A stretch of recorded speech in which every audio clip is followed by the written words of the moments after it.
Hi, this is a detailed breakdown of the stylized explosion effect that I authored for Zombieville USA 3D. This effect is mostly built from a number of different particle systems. Two emitters produce the primary fire and smoke, which is about 30 billboards. I used two emitters to ensure I had a nice circular shape at the base, with still a few particles moving upward out of the center, no matter how the dice roll. You'll also notice some embers, fiery trails, also with a custom shader, and some cartoony streaks, which add some punch to the initial blast. In addition to particles, there is some geometry which I animated by hand. A glowing hemisphere, a shockwave applied to a quad, and a scorch mark, also just a polygon. These could have been shuriken systems too, but I will often animate these kinds of elements manually, simply out of personal preference. Now that you've seen these parts individually, I'm going to break down the smoke shader. I'm going to start from the very beginning and hopefully answer some of the why and not just the how. The goals with this effect, though, were pretty simple. It needed to have volume, and it needed to match the cartoony style of the rest of the game.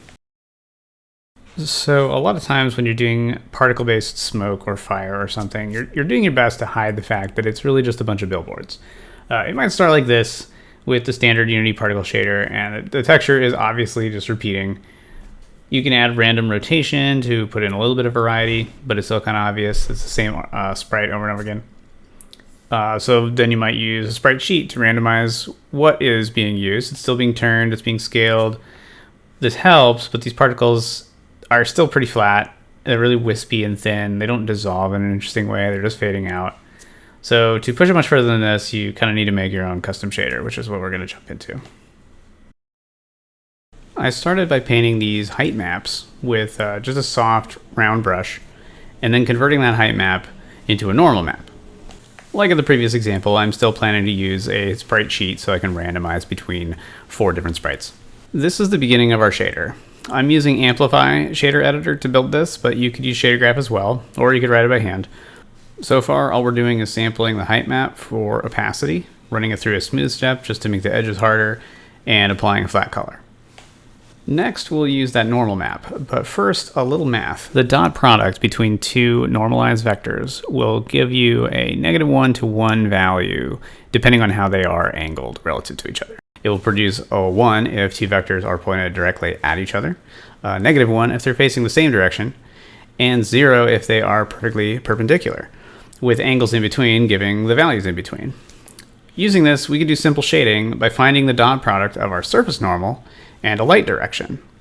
With these nodes, I'm providing a manually set vector as an imaginary light source. You could sample a light in the scene too, but for my use case, the main directional light for the scene wasn't producing the shading I wanted, so I just fed it a manual vector myself. If you're wondering why that scale and offset node is in there, it's simply converting what would be the -1 to 1 value range from a dot product to a 0 to 1 range. And this is what that looks like. It could be more toon-like, so the next thing we'll do is run it through a gradient sample. Here are the nodes I'm using, and the result. Sharper shadows that look a little cel-shaded. Next, we'll apply some UV distortion to these particles so that the texture on them wiggles around a little bit.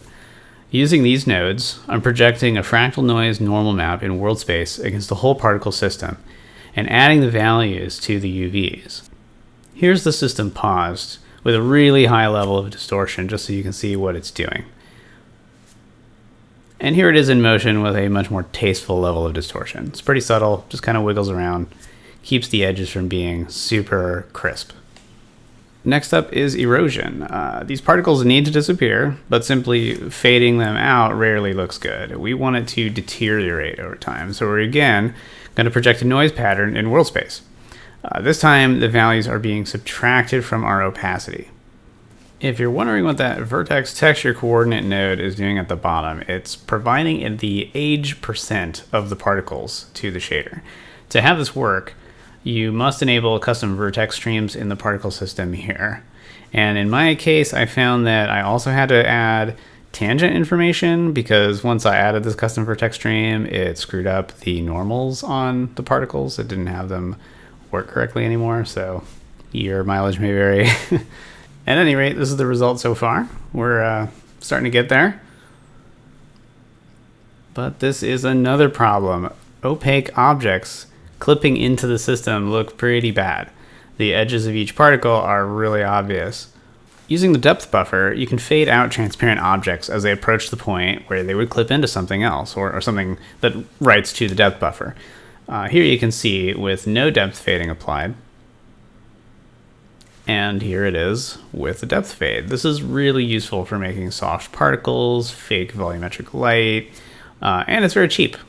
So we're going to fade the particles when they get close to clipping, but we'll also go a step further and apply our same age-based erosion when they are getting close to the point of contact as well. Sorry about the spider web of nodes here. Hopefully it makes sense. This is the result. The edges of our particles are much harder to pick out, and it has a bit of a feel like it's wrapping around the object as it's passing through.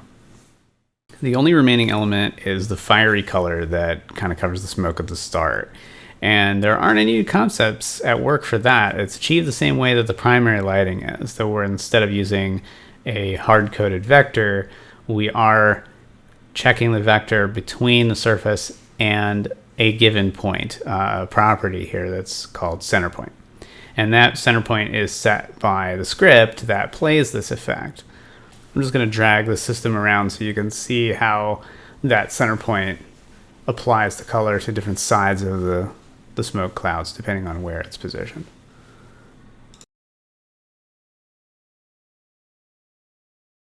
And that's pretty much it. We have some nice clouds that appear to have volume. They don't clip into things in a nasty way. They don't make it obvious where one cloud ends and the next begins.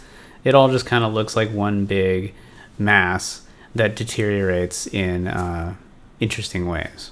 And that's basically visual effects in a nutshell, is using a pretty small bag of tricks. You know, we can manipulate UVs and fake shading and all this kind of stuff, but at the end of the day, we're mostly hiding how simple our things really are, making them look unified and obfuscating where one element ends and the next begins.